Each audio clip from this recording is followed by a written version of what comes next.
السلام عليكم، ازيكم حبايبي؟ عاملين ايه؟ يا رب تكونوا بألف خير. اكلتنا النهارده من غير لحمه، من غير فراخ.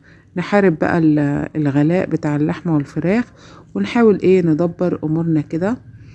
اكلتنا النهارده نباتيه حلوه قوي ومفيده جدا، والغذاء اللي في اللحمه فيها سبحان الله يعني. تعالوا بينا ندخل على الفيديو ونشوف عملنا ايه. في البدايه معانا حله على النار. تمام، هنحط مادة دهنية، زيت وقطعة زبدة. تمام، معانا بقى نص كيلو عدس أصفر مغسول كويس جدا ومتصفي. وابتدي بقى أشوح كده في العدس، واحط الخضار بتاعي: طماطم، بصل، جزر، حباية كوسة، وتوم. تمام، وابتدي بقى أقلب بالشكل ده كده، واشوح كل المكونات دي كده مع بعض. عايزة اقول لكم الريحة طالعة تحفة. تمام، الخطوة دي بتخلي طعم العدس فظيع. احط بقى التوابل بتاعتي: فلفل، كمون، بهارات بقى وبابريكا. تمام كده اهو بالشكل ده كده، بهارات لحمة.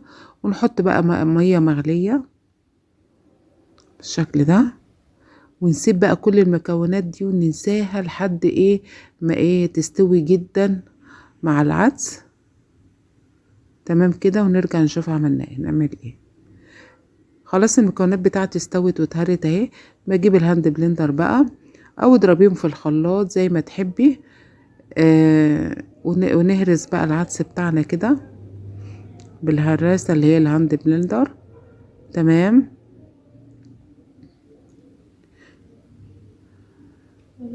بالشكل ده كده.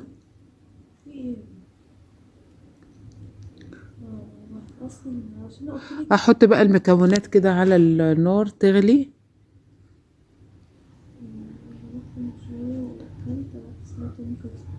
حطيت قطعة زبدة على الوش، تمام، تسيح عليها.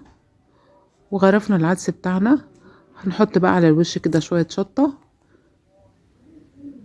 ومحمرة بقى بصل كده احطه كده على الوش برضو، بيديله طعم جميل جدا. اللي عايز يحمر شعرية ويحطها فيه تستوي مفيش مشكلة، بس انا اكتفيت بكده. يا ريت لايك للفيديو، الاشتراك في القناة وتفعيل الجرس، وتفرجوا عليا من انهي بلد، واسيبكم في رعاية الله.